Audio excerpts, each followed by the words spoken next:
I was not emotionally prepared or ready for this episode of TV. What a powerful, heartbreaking, devastating episode of television. It was one of the most shocking, but in such a subtle, slow way. The episode just slowly creeps up on you in terms of just how devastatingly sad and focused on grief and just so surprising, but not in the way where you usually kind of get surprised by like a shock death or a shock moment where it kind of hits you quickly and you go, and it's like a sudden reaction. This episode did like the opposite. It was just this slow, gradual increase of terror and dread and the unknown. The journey this episode takes us on, focusing on the siblings as they are so separated, the dad dying on the plane, them on the boat, and so many complicated, intense emotions coming to the surface of fear, disbelief, horror, heartbreak. It is just so palpable. Everyone in this show, throughout the whole series, has always been amazing. But this episode kind of showing such a raw part of the characters that we often do not see, or we see for very small, brief moments. But to get such an episode to focus so heavily for so long on all these characters, feeling so much for this dad that they just needed him to love them back, and they loved him, but that love is so complicated and so toxic and so filled with complicated, hurtful, hateful feelings so often. But then to have these moments where they are feeling one thing, like Roman literally calls his dad the C-bomb on the phone, and then 5 minutes later, as soon as he thinks his dad might be dying, all of that goes.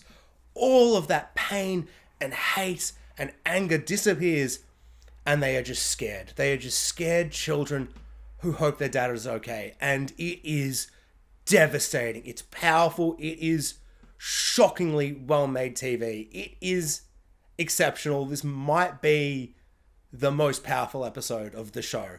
I really liked season 3's finale, and there are a couple of episodes here and there throughout the show. I mean, every finale has been very, very good.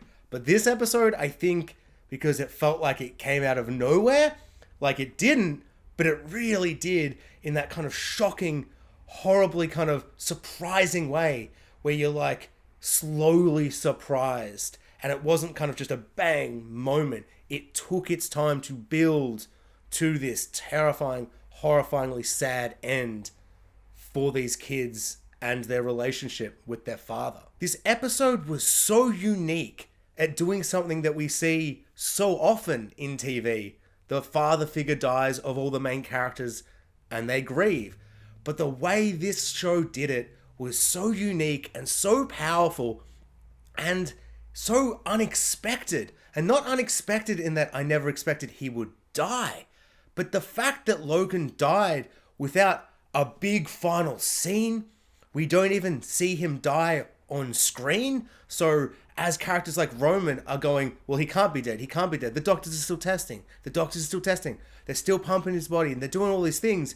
You're still unsure as a viewer if he is dead, because we barely even get a shot of him like on camera. Like he is barely in frame for the entire sequence of him dying, which was so interesting as a choice. And it made me super upset and unclear, and I felt kind of like I couldn't trust what people were saying, so I felt like very much in the shoes of the Roy siblings. And that, I think, is the main thing that really, like, there are two things in this episode that really surprised me on a creative like level on how they managed to kind of craft the feeling of this episode. And the first one is the framing of Logan Roy, the bigger, larger than life god titan of a man. We do not see him in frame as Tom is on the phone, and we slowly get the details of him dying.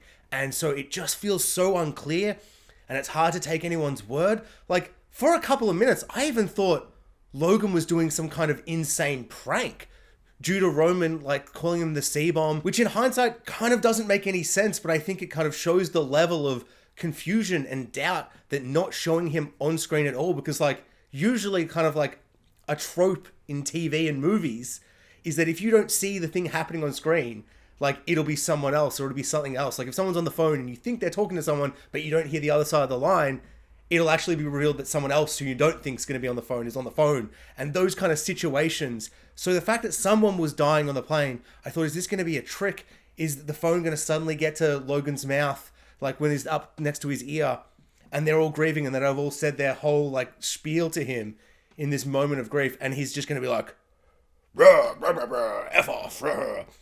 Which, I don't know, now, in hindsight of what happens in this episode, is so insane, but I think it just shows the level of kind of how clever that filmmaking device is to barely show him. Because after maybe 15, 20 minutes of confusion and doubt and horror and dread and the unknown, suddenly we just get this one very quick shot of Logan where it's confirmed fully 100% that it is his body on the ground. I was overwhelmed with shock and horror, and like I just couldn't believe what I was seeing. Like I genuinely was so shocked. It's masterful, clever, kind of very unique storytelling to not show us the thing that the scene is about. I just found it really, really like clever, and it really kind of threw me. And I feel like that's the feeling you're meant to feel. Like the whole episode is the death of the father figure. But this isn't some kind of like heroic dad. This isn't the kind of awesome dad that we all love. Like I love Logan Roy as a character, watching him. But he's a monster of a man. He's treated his kids and everybody in the world so awfully, so many times. So it's this really odd, conflicting feeling throughout the whole episode. And you're so concerned with like the empathy and the pathos with these Roy siblings and what they're going through. But they're also kind of going through what we are as an audience member, where it's like, for so long, I'm like, I want Logan Roy to lose and be punished and to like not win at the end of this show. But then at the same time, the fact he's dead so shockingly and unexpectedly, with no build up, no lead up, someone's just suddenly on the phone is like, he collapsed. And I'm suddenly like, oh, I'm devastated. I feel like you just see him as like their dad. And on the other hand, I'm so devastated that we don't get to see any more Logan Roy. Because even though he's a bad guy, I loved watching him. I loved the performance by Brian Cox. And the fact there is no big send-off, big scene, one final big hurrah, ferocious speech. He's in the episode for like 2 scenes. He just has like the last scene he is in before his death scene, which we barely see him in, is just a run-of-the-mill random scene. You could take that out and put that in any season and that would fit. It's like it's just a normal scene of Succession. And it puts you in such a sense of like, I'm just watching another episode. We're going to go to Connor's wedding and everything's just going to play out normally. And so it really takes you by surprise. Like I am still in shock and I still almost can't believe it. And that's exactly how I feel like you're meant to feel. It's such an odd choice to kill him so early in the season as well. We have 7 episodes? So pretty much 8 episodes of the final season of Succession doesn't have its main character, which is a bold, amazing choice. I feel like if it happened right towards the end of the season, I wouldn't be as surprised. I'd be like, well, there's only a couple of episodes left. This was bound to happen. And for so much of the show, especially throughout season 2 and 3, I was surprised how they kind of dropped his illness and his kind of, losing his faculties, dementia kind of situation. That was the whole kind of, premise of season 1, is he's not really fit to like rule this empire that he's made. And is he not? Is he coming back? Is he being healthy? And every now and then throughout season 2 and 3, like maybe once per season, they kind of bring that kind of emerges again. But they didn't really seem like they were going to address it, and they were kind of focused on him just being the big bad dad. And then suddenly, with no warning at all, to have this happen is just, it's so upsetting. I am so overwhelmed with emotion and like horror. And I didn't like the guy. Like I didn't like the character, and I'm so overwhelmed with emotion, which is just, I don't know, exceptional filmmaking. I kind of can't believe how powerful this episode was. And I'm still just kind of like, I wasn't ready. I wasn't ready. And neither were any of the people in the show. They just weren't ready. They weren't expecting it. And so I feel like so much in a show, they try and put you in the shoes of the main characters.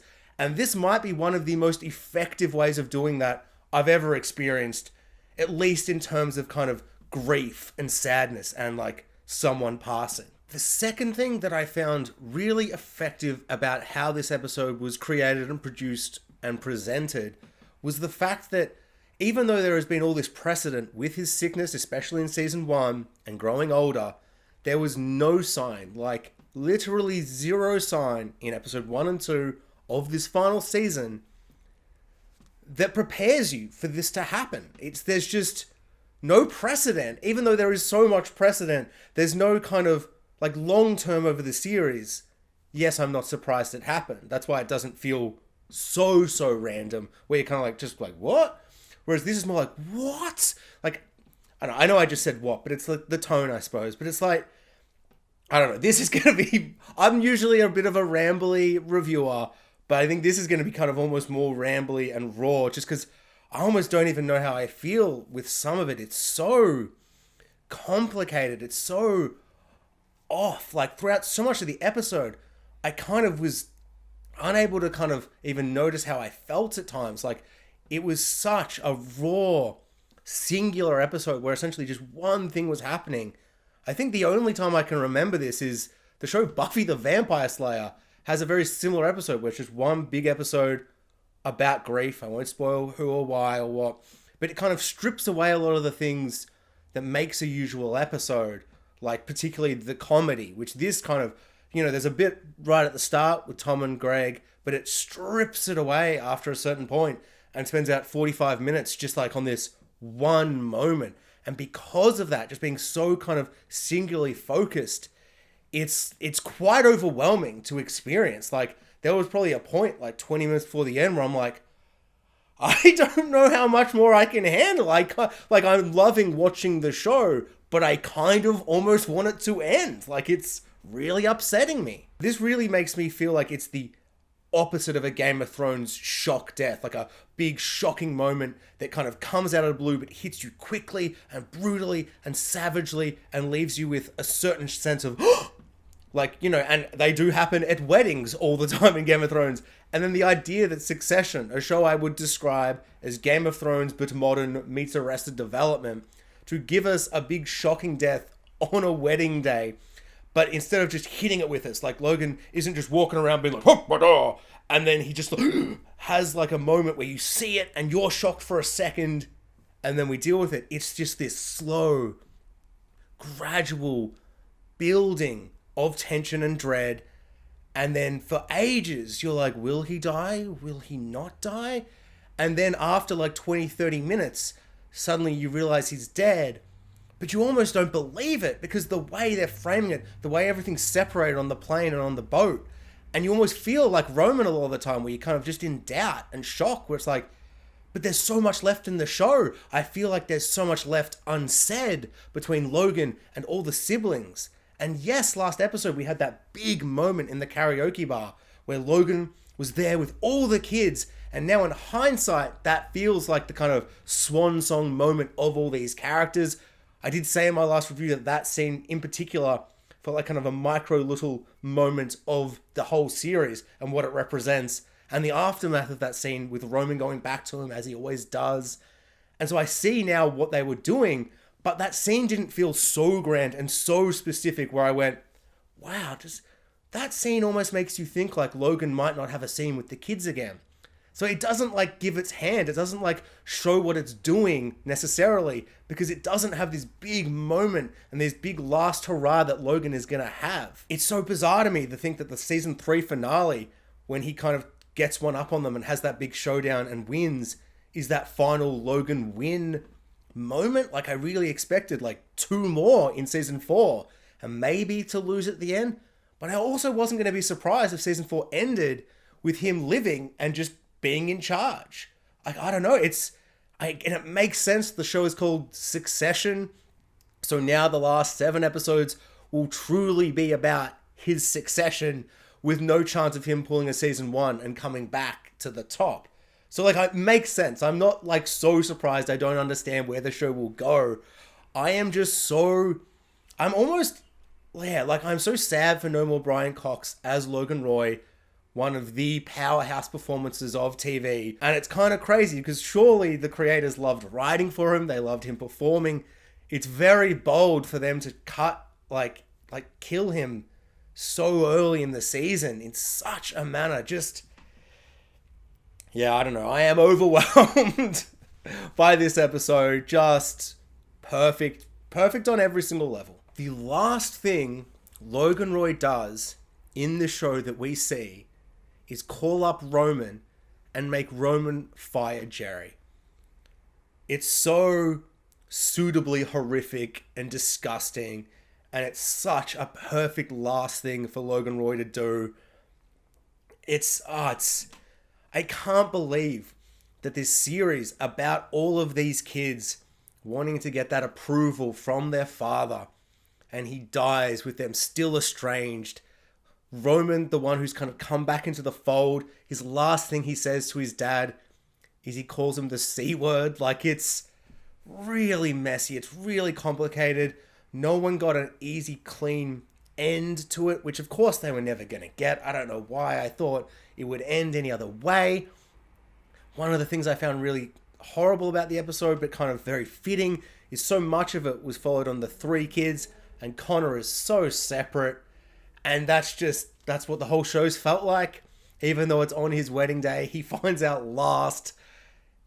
It's just a perfect episode. And like, even just the little tiny things, like Tom having that very quiet little moment with Greg where he realizes, oh man, I kind of betrayed my wife or ex-wife now for a man who's now dead weeks later or days later, or however long it's been. And so to see him realize his mistake now and to kind of put all his eggs in the wrong basket, I don't know, like everything's just so complicated and messy. The last 15 minutes with everybody trying to figure out how they're going to, do the press release.